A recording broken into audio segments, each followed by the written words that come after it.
Hi, everyone. Wow. Thank you for having me. I have to say, I'm not a front-end developer. I've been switching back and forth between front-end and back-end. Currently, I'm in my back-end phase, and the presentation is not loading. Wait. Turn Wi-Fi off. There we go. Hopefully. But one thing I did notice, both in Jing's presentation and in Jason's, is this. Did everybody notice that? They were both showing us how responsive the things are. And I was thinking to myself, oh, wow. And they were like, this is simple. True. But what if I change the CSS? That's problematic because I have to check it every time and time again. Hi, I'm Tayar. Testing has been my passion since about 2000.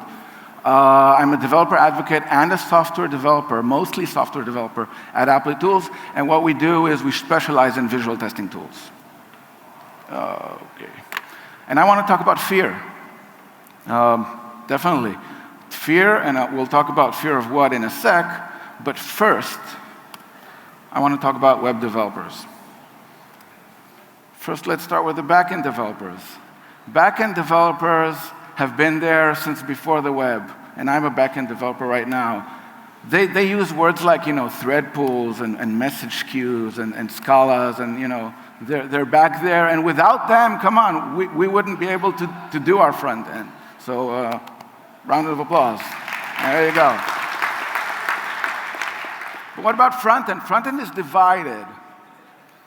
Front-end, let's talk about front-end JavaScript with developers. They're wizards. They deal with things like JavaScript and Angular and React and state management and DOM and all that kind of stuff. And they're really wizards in the way they handle things. What about front-end CSS developers? Front-end CSS developers are beautiful. That's for you. Come on, a round of applause for you. There we go. Not only are you all beautiful, you create beautiful things using CSS, and I'm constantly amazed by these things and how you manage to work with them. So you deal with responsive design, media queries, and Flexbox. And something wonderful is happening in the web development world, a really wonderful thing. And what is it? Developers are starting to write tests that test their own code. This has been true for something like 5 years or so. Obviously, a lot of people have been testing before that, but it's become slightly mainstream these last 5 or 7 years. But why? Why are developers writing tests? The word I use is ego-programmophobia. Anybody know what ego-programmophobia is? Probably not, given that I've just invented it. It's fear of one's own code. Okay, and I'll explain that. The manager, he says, just add that feature, and the way they think about it is just, adding that Lego to the existing code, and we're done. The truth, as we all know, is something like this. That's fear. The fear of doing that kind of thing. Doesn't always happen, usually doesn't, but when it does, ouch. Removing code, we want to refactor. This is especially true in CSS. We think about it as just, removing that one single line, or in CSS, I don't need that rule. That rule shouldn't be there. Let's just take it out. But we all know what happens in the real world. When I take out that CSS, somewhere, some page is going to break.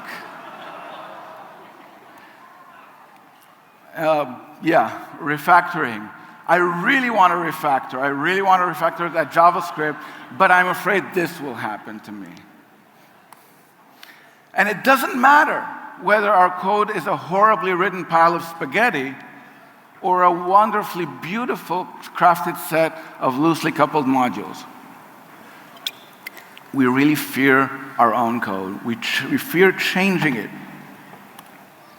because changing code may mean breaking the app.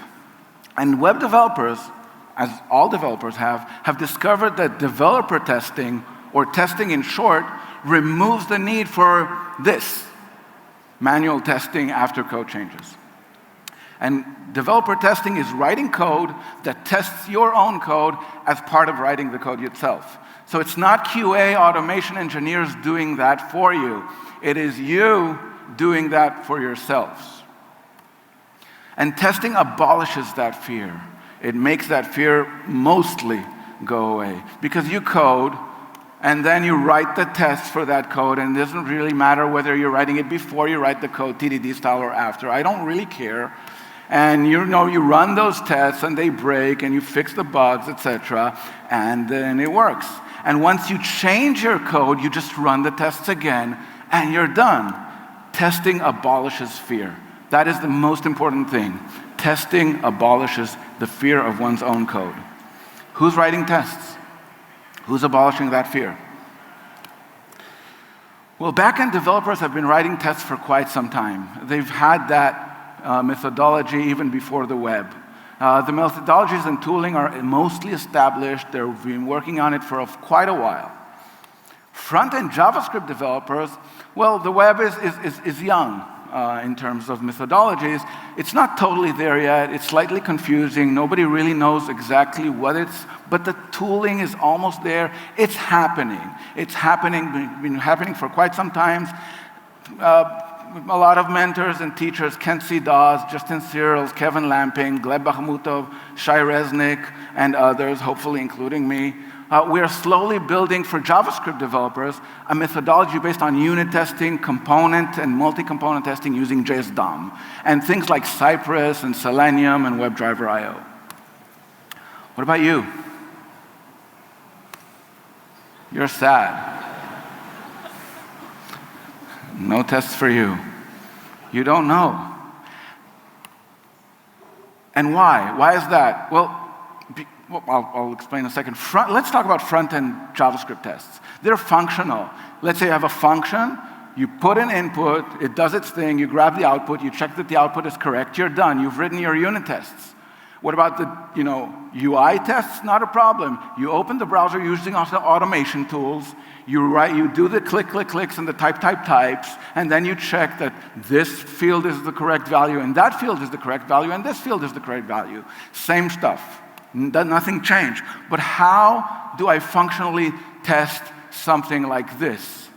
I could check the width of the columns when I do the responsive design. It's possible, but it's a huge amount of code, and you are not testing everything.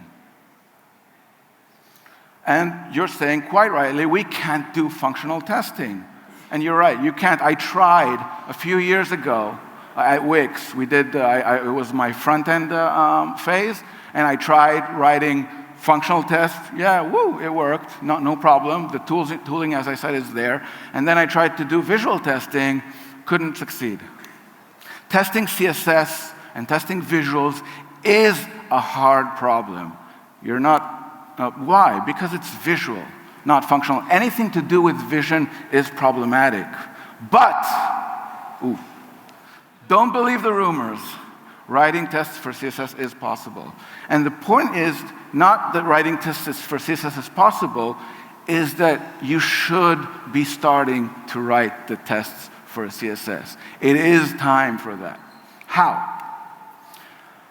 I've been doing a lot of talks on this issue and talking to a lot of people. The developers think it goes like this. You navigate to a page using web automation tools like Selenium or Cypress, take a screenshot, and then you tell the tool, whatever library you're using for testing, does this look good? Right? They really think that. Or maybe, does this conform to a certain design system?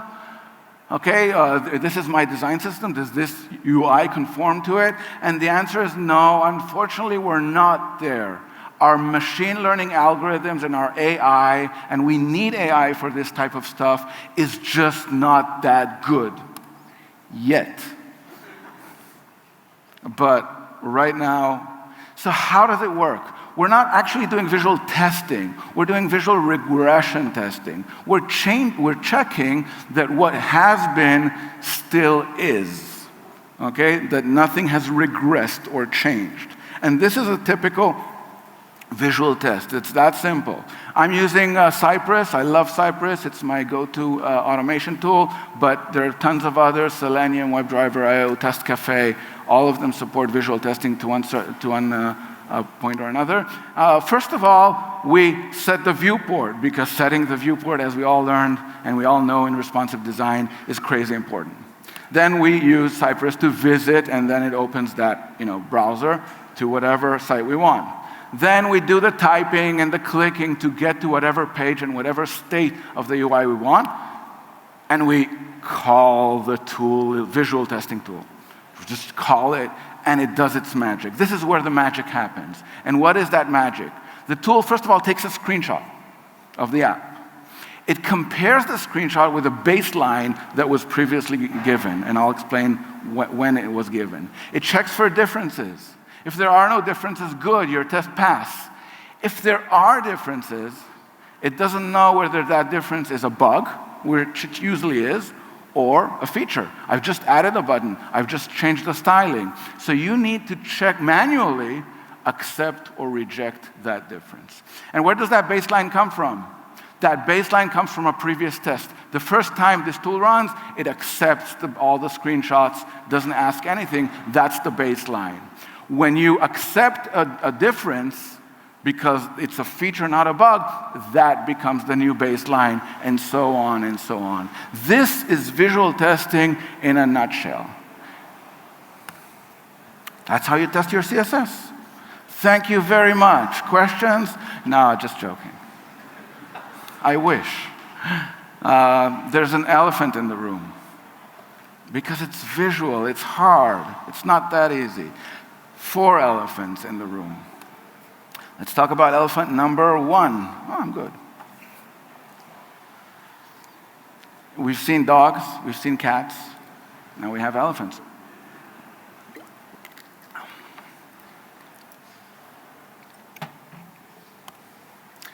First of all, taking a screenshot is hard. It's actually the smallest elephant, but it's still there. Are you using Cypress? That's easy. Taking a screenshot in Cypress is great. Cypress runs under Chrome. Chrome has great screenshot taking facilities. You want only the viewport, only the window? Fine. You want the whole full page? Fine. You want a specific region or a specific element? We're good. We don't always need the full page. Sometimes we want to take a specific segment of that page. Otherwise, if your JavaScript developers are using Selenium or WebDriver IO or others, that's a problem. Ouch, you can only do window. How do you take a full page when you can only take a screenshot of a window? So what? If our JavaScript developers use Selenium, we just, I won't do visual testing. I'll just do this manually all day. And the answer is no. As I said, don't believe the rumors. Taking a screenshot is possible. If you're using Cypress, you're done. If you're using Selenium or others, there are open source and commercial tools that know how to do it in weird and wonderful ways. Basically, take a screenshot of the viewport, then CSS transform the body up, take another screenshot, CSS transform the body up, etc., until we stitched all the screenshots together and we're done. So tooling knows how to do that, just look for it. That's the easy part. Elephant number 2. I think this is the biggest one, but comparing the screenshots is hard. So you have your baseline screenshot, and you have your current screenshot. How do you compare them? Most open source tools and others do pixel by pixel. Just check pixel by pixel to see whether anything has changed. That's easy to do. But look at this. These are 2 screenshots of a certain page from 2004, I think. This is my Windows machine, and this is, I use Mac, but let's ignore. This is, the top one is my machine, and the bottom is my friend's machine. They look exactly the same, but notice, they're not. Why is that? Why is the same machine, same Chrome or Firefox or whatever, same Windows operating system giving us different results? And the answer, incredibly enough, is graphics drivers. graphics drivers, graphic cards, etc. The differences are really slight, but they are there. Let's do another one. This is a picture from Chrome. We found it out during the move from Chrome 67 and 68. It blew my mind. This is Chrome 67. This is Chrome 68. Same JPEG. Look exactly the same, right? Nope. This is the difference in the pixels. Yeah. Most of the pixels are different, basically. They probably changed the library that they used to render the JPEG or something. I don't know, but there is a difference. Remember the testing bookstore? We'll see a demo shortly. This one, on the same, this one I was doing while preparing the talk, I found that out using a pixel by pixel library. The same one, same machine, 5-minute difference between the two. These are the two screenshots. You can see 0 difference, right? Nope. Really, really slight. I have no idea why. Really, I was actually surprised as somebody who deals with these pixel differences a lot. I have no idea why there was a difference there, but there was. Like in 1 of 10 times I ran the test. Which is why all the tools have this. It's a slider which says, do you want false positives or false negatives? It's basically saying how much percentage of error is okay. If you say no percentage of errors, you'll get a lot of false negatives. If you move that slider to the right, you'll get a lot of false positives, or the other way around. I can never figure it out. But you have to tweak it constantly and per page. As I said. That's it, and that's the biggest problem because we don't want to constantly manage our screenshots.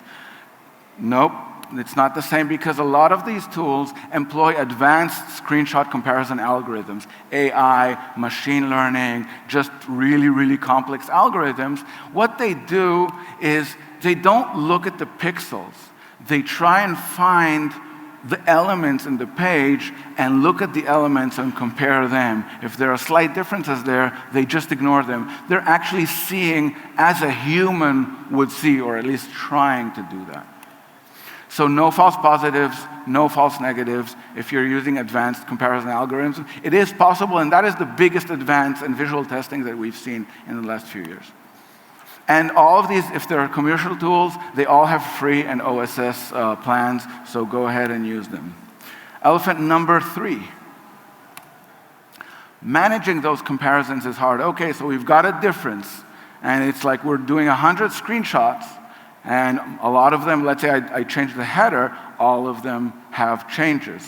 That's the part where you accept or reject the difference. You have to do that manually.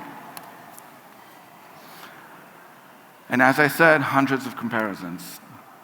Is that a problem? Let's see. One way to deal with it is we're doing deltas, small deltas. So a lot of times it's the same difference in all the screenshots. So I just use the tool and say, yeah, fine, update the baseline, they're all fine. Because if it's a bug, there's no problem, I don't need to do anything. But if it is a feature, if there's an addition, I just accept and go away.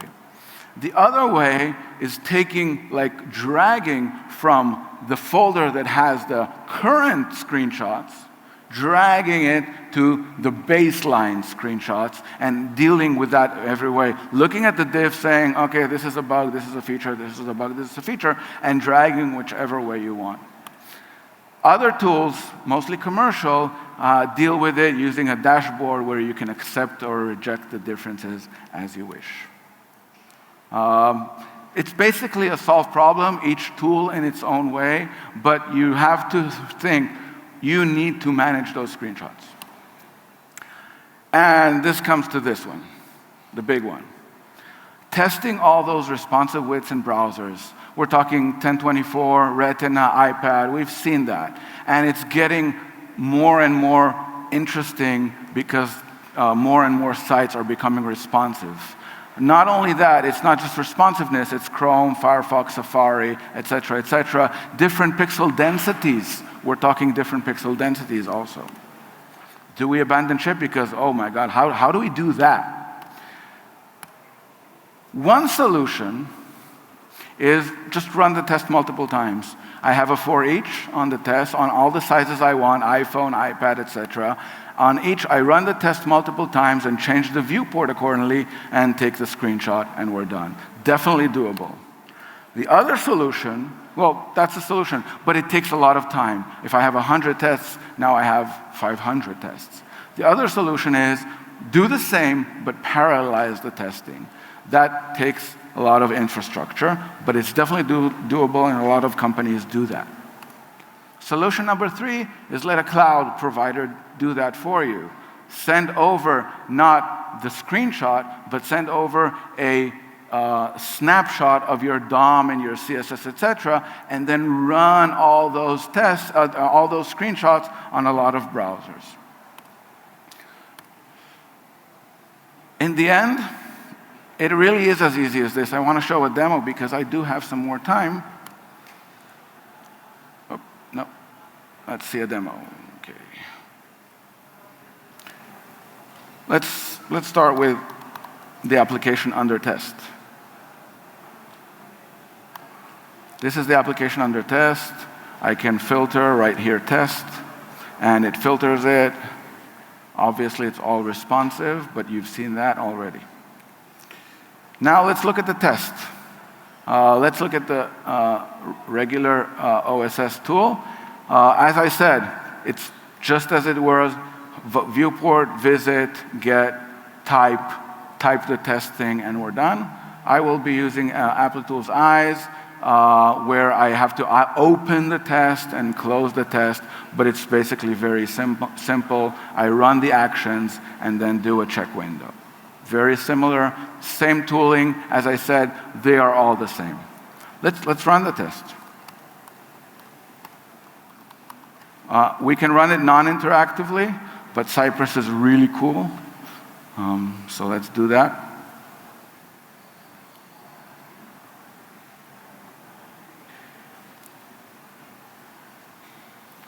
There we go. The test is running, hopefully. Are we good? Yes, Wi-Fi is working. At least the Ethernet is working. It's running. It did the check window, but now it's waiting for the answer from Applitools, from Eyes. And let's go to the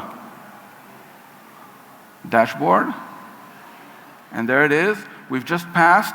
Notice that it doesn't give one screenshot, although we did give one screenshot. It's running 4 tests in Chrome and 1 test in i11. This is actually in iPhone X emulation, so you get the responsive design.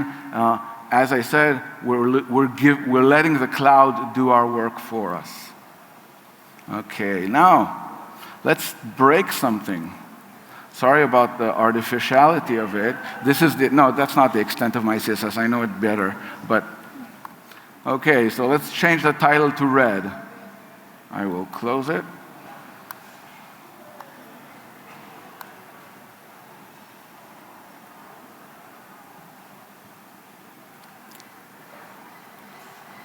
There we go. And we'll run it again. So it's running now. You can see that the testing bookstore is now red, and it's running. It's throwing over those DOM snapshots to the cloud and waiting for the results of those tests. Let's go to wherever I need to go, and we have an error in all the pages. Okay, as you can see, it's this error. I'll show it like this. Okay. Now we need to say whether this is a bug or a feature. Let's say that it's a feature. We wanted to change it to red. Sorry, my design abilities are really low. What I can do is I can group all of them and approve the 2 that it grouped on and save the changes. I won't save the changes, so maybe if I give the talk another time, I can do that again. So basically, this is the level of, it's basically that easy. Remember, just write the code that uses the tool, does the visits, does the clicks. Wherever you want to take a screenshot, you use the tool to take that screenshot, and then you do the managing of the screenshots. So,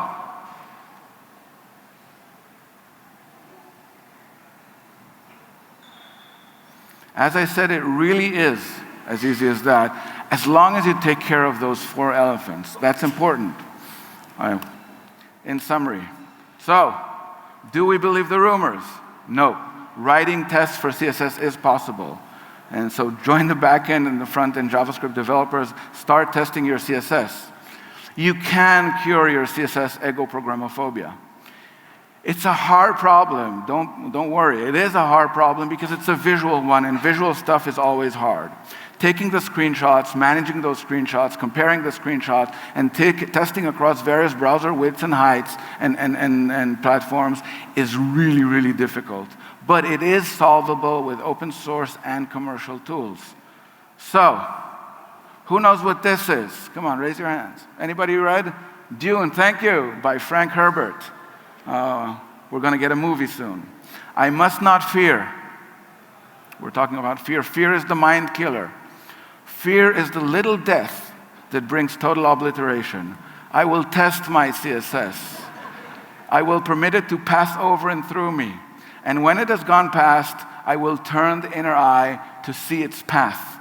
Where the fear has gone, there will be nothing. Only my tests will remain. Thank you very much.